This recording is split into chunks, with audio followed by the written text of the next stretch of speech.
اعوذ باللہ من الشیطان الرجیم بسم اللہ الرحمن الرحیم۔ شروع اللہ کے بابرکت نام سے جو بڑا مہربان اور نہایت رحم کرنے والا ہے۔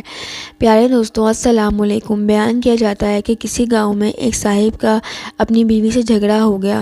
ابھی جھگڑا ختم ہی نہ ہوا تھا کہ اسے اثنا میں ان کے گھر مہمان آ گئے۔ خاوند نے اسے اپنی بیٹھک میں بٹھا دیا اور بیوی سے کہا کہ فلاں رشتہ دار مہمان آیا ہے، اس لیے کھانا بنا لو۔ وہ غصے میں تھی، کہنے لگی نہ تمہارے لیے کھانا ہے نہ تمہارے مہمان کے لیے۔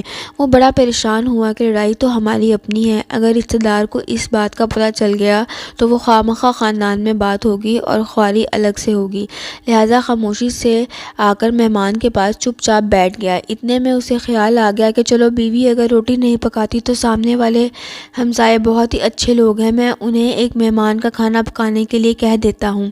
چنانچہ وہ ان کے پاس گیا اور کہنے لگا کہ بیوی کی طبیعت آج کچھ خراب ہے، لہٰذا آپ ہمارے مہمان کے لیے کھانے کا انتظام کر دیں۔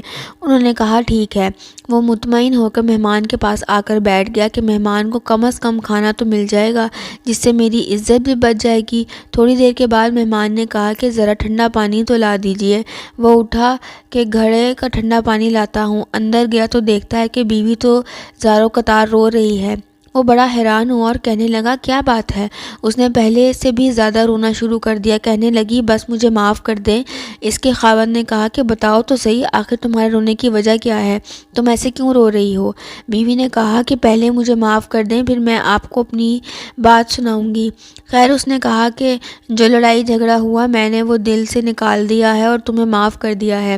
پھر وہ کہنے لگی کہ جب آپ نے آ کر مہمان کے بارے میں بتایا اور میں نے کہہ دیا کہ نہ تمہارے لیے کچھ ہے نہ پکے گا اور نہ ہی تمہارے مہمان کے لیے کچھ پکے گا تو آپ چلے گئے، مگر میں نے دل میں سوچا کہ لڑائی تو میری اور آپ کی ہے اور یہ مہمان رشتہ دار ہے، ہمیں اس کے سامنے اپنے جھگڑے کی پول نہیں کھولنا چاہیے۔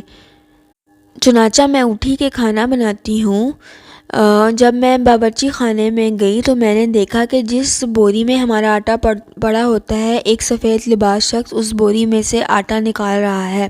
میں یہ منظر دیکھ کر سہم سی گئی۔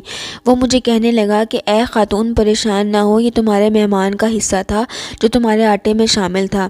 اب چونکہ یہ ہمسائے کے گھر میں پکنا ہے اس لیے وہی آٹا لینے کے لیے میں یہاں آیا ہوں۔ اس واقعے سے ثابت ہوتا ہے کہ مہمان کے بعد میں آتا ہے جبکہ اللہ تعالیٰ اس کا رزق پہلے بھیج دیتا ہے۔